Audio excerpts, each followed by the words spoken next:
Hello বন্ধুরা, শুভ দুপুর। বন্ধুরা চলো আজকে তোমাদের সাথে শেয়ার করব পটল পোস্ত।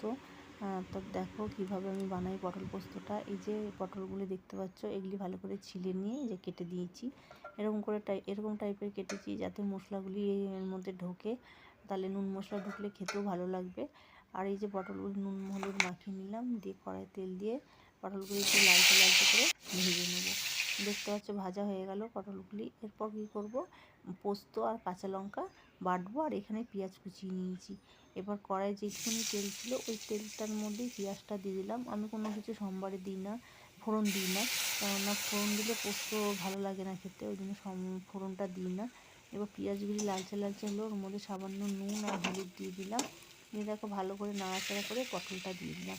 পটলটা দিয়ে ভালো করে একটু কষিয়ে নিলাম যাতে হলুদের গন্ধটা না ছাড়ে। দিয়ে এর মধ্যে দিয়ে দিলাম জল।